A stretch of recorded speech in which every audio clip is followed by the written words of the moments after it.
All of his co-workers were gone. What could it mean? Stanley decided to go to the meeting room. Perhaps he had simply missed a memo.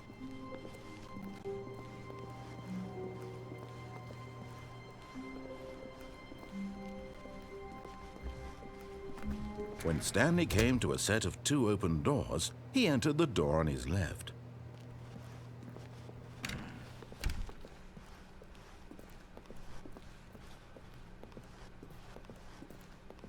Yet there was not a single person here either.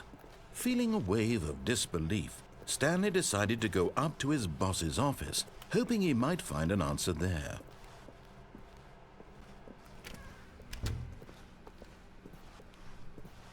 Coming to a staircase, Stanley walked upstairs to his boss's office.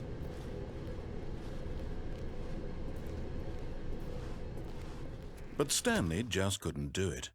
He considered the possibility of facing his boss, admitting he had left his post during work hours. He might be fired for that. And in such a competitive economy, why had he taken that risk? All because he believed everyone had vanished? His boss would think he was crazy. And then something occurred to Stanley. Maybe, he thought to himself, maybe I am crazy. All of my co-workers blinking mysteriously out of existence in a single moment for no reason at all. None of it made any logical sense.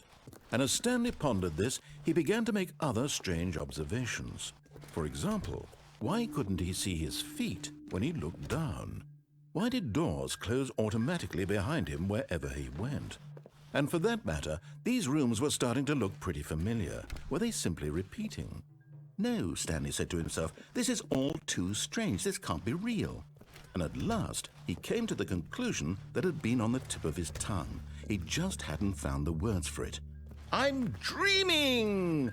he yelled. "This is all a dream." Oh, what a relief Stanley felt to have finally found an answer, an explanation. His co-workers weren't actually gone. He wasn't going to lose his job. He wasn't crazy after all. And he thought to himself, I suppose I'll wake up soon. I'll have to go back to my boring real-life job pushing buttons. I may as well enjoy this while I'm still lucid. So he imagined himself flying and began to gently float above the ground. Then he imagined himself soaring through space on a magical starfield, and it too appeared. It was so much fun, and Stanley marveled that he had still not woken up.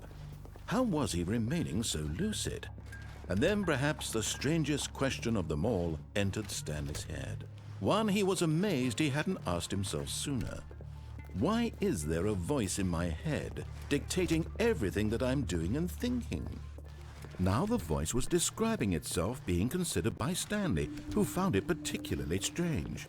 I'm dreaming about a voice describing me, thinking about how it's describing my thoughts, he thought.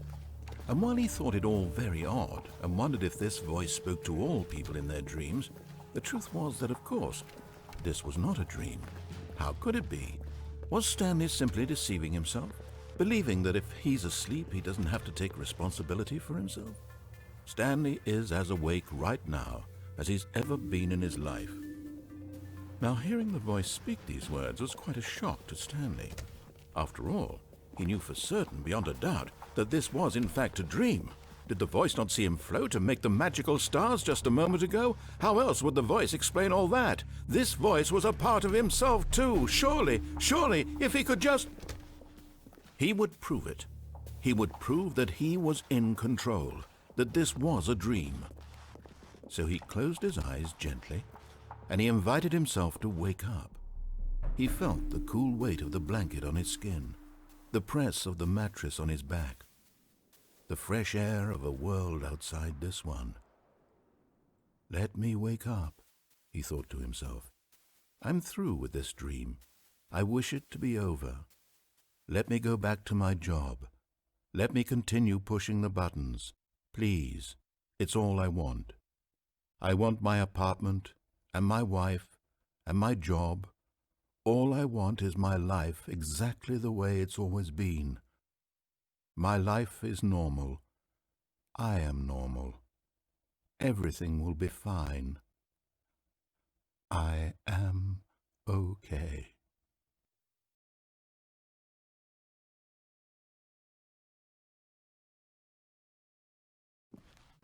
Stanley began screaming. "Please, someone, wake me up. My name is Stanley.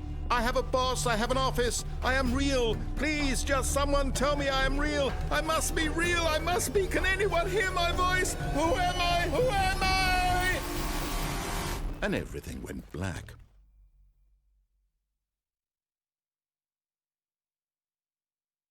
This is the story of a woman named Mariella.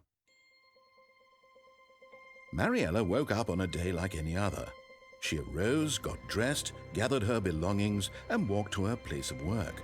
But on this particular day, her walk was interrupted by the body of a man who had stumbled through town talking and screaming to himself, and then collapsed dead on the sidewalk.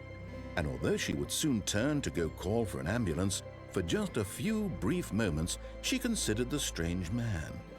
He was obviously crazy, this much she knew. Everyone knows what crazy people look like. And in that moment, she thought to herself how lucky she was to be normal. I am sane. I am in control of my mind. I know what is real and what isn't. It was comforting to think this, and in a certain way, seeing this man made her feel better. But then she remembered the meeting she had scheduled for that day, the very important people whose impressions of her would affect her career, and by extension, the rest of her life. She had no time for this, so it was only a moment that she stood there, staring down at the body. And then she turned and ran.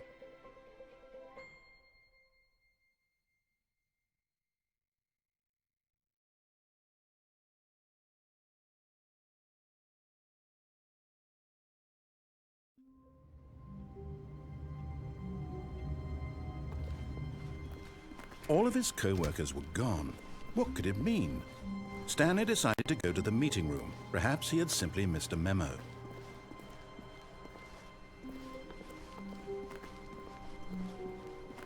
When Stanley came to a set of two open, this was not the correct way to the meeting room, and Stanley knew it perfectly well.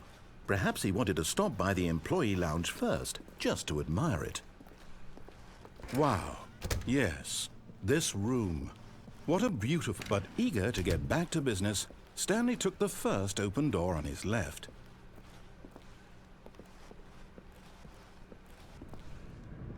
Stanley was so bad at following directions, it's incredible he wasn't fired years ago.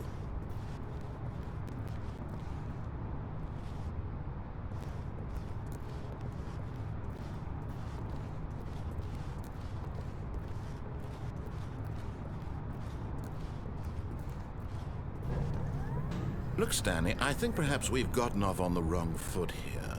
I'm not your enemy, really, I'm not. I realize that investing your trust in someone else can be difficult, but the fact is that the story has been about nothing but you all this time. There's someone you've been neglecting, Stanley. Someone you've forgotten about. Please, stop trying to make every decision by yourself. Now, I'm not asking for me, I'm asking for her. This is it, Stanley. Your chance to redeem yourself, to put your work aside, to let her back into your life. She's been waiting. That's her, Stanley. You need...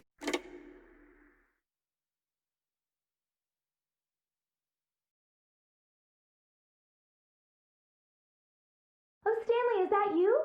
Hold on, sweetie. Sorry to keep you waiting. I'm just pulling the bread out of the oven. All right. Okay, there we go. All right, now, I want you to come in and tell me all about your day. Gotcha. Oh, come on. Did you actually think you had a loving wife who'd want to commit their life to you? I'm trying to make a point here, Stanley. I'm trying to get you to see something. Come inside. Let me show you what's really going on here. This is a very sad story about the death of a man named Stanley.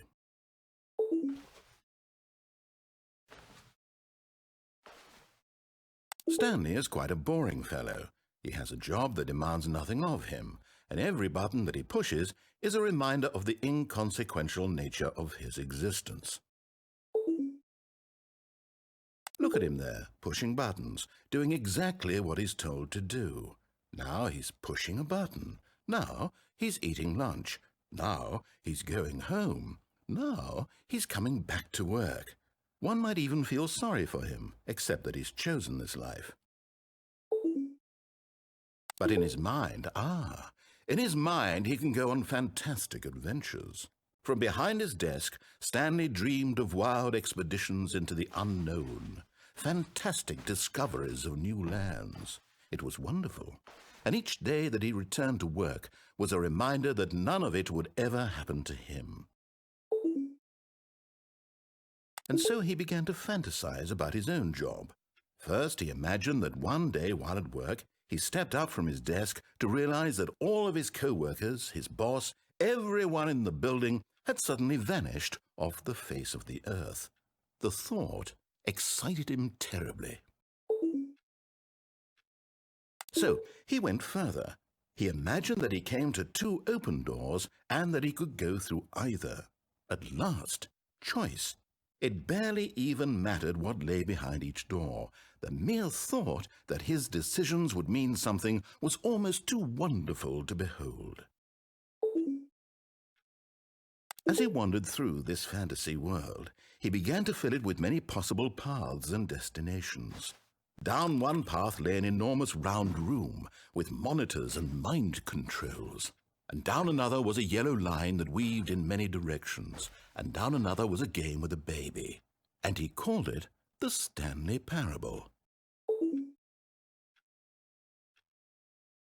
It was such a wonderful fantasy, and so in his head he relived it again, and then again, and again, over and over, wishing beyond hope that it would never end, that he might always feel this free.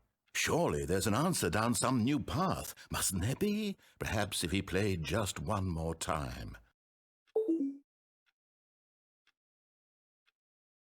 But there is no answer. How could there possibly be? In reality, all he's doing is pushing the same buttons he always has. Nothing has changed. The longer he spends here, the more invested he gets, the more he forgets which life is the real one. And I'm trying to tell him this, that in this world he can never be anything but an observer, that as long as he remains here, he's slowly killing himself. But he won't listen to me. He won't stop. Here, watch this. Stanley, the next time the screen asks you to push a button, do not do it.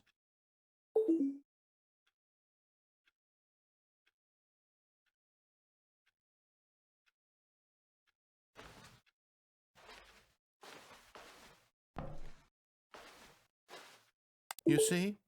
Can he just not hear me? How can I tell him in a way that he'll understand that every second he remains here, he's electing to kill himself? How can I get him to see what I see? How can I make him look at himself? I suppose I can't, not in the way I want him to. But I don't make the rules. I simply play to my intended purpose, the same as Stanley. We're not so different, I suppose. I'll try once more to convey all this to him. I'm compelled to. I must. Perhaps, well, maybe this time he'll see. Maybe this time. And I tried again, and Stanley pushed a button. And I tried again, and Stanley pushed a button. And I tried